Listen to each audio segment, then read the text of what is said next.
हैं। सदगुरु कबीर कहते हैं, करो भैया बाल आपने क्षण बिरानी आस, जाके अगर नदिया बहे सूकस मरे प्यास। ऐ लोगों, अपने बाहुबल पर भरोसा रखो, अपने बाहुबल पर भरोसा रखो, अपने बाहुबल पर भरोसा रख करके खुद सही मार्ग पर चलो, अपने को सही दिशा पर ले जाओ, आने वाली पीढ़ी को सही दिशा पर ले जाओ। आपके बच्चे ही आपके बुढ़ापे की लाठी है, आपके बच्चे ही आपका भविष्य है। आज हर माँ बाप अपने बच्चे को, परिवार को अंधेरे में ढकेलता है। आप एक पैसा जमा करते हैं कहीं मंदिरों में ले जाकर के। अभी पिछले महीना तिरुपति बालाजी मंदिर से सिल्क के नाम से एक प्लास्टिक चादर को बांटा गया। सिल्क होता है जो गले में लगाया जाता है, और उसको भगवान की ओर से प्रसाद करके दिया गया। 53 करोड़ रुपए का घोटाला हुआ है। मंदिरों में कितना घोटाला होता है, इसका हिस्ट्री लेना है तो मेरे पास बैठ जाइएगा। लूट, हर जगह लूट मची हुई है। आश्रमों में वही हो रहा है। आश्रम में पैसा लिया जाता है, दान लिया जाता है। पैसा कहां गया बाबा?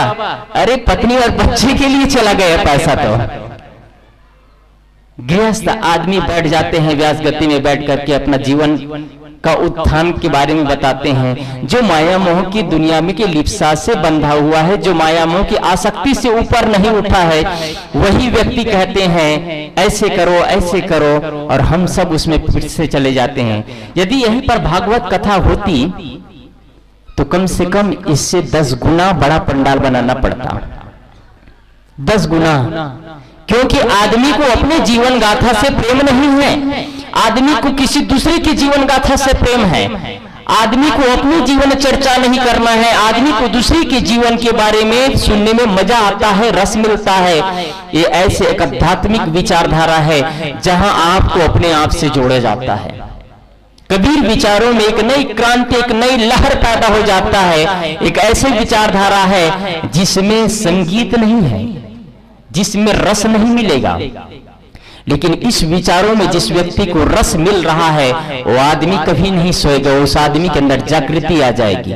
मैं समझता हूं कि यहां बैठे हम सब लोग, अधिकतम लोग सोए हुए हैं, कबीरपंथी बन गए हैं। कोने कोने में मंदिर बिठा करके रखे हैं। कहां गया कबीरपंथी? हर घर में मंदिर।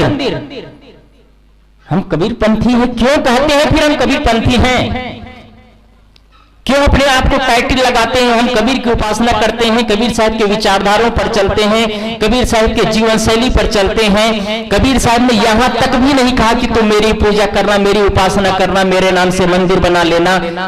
आज हर घर में इतनी देवी देवता है, इतनी देवी देवता, हर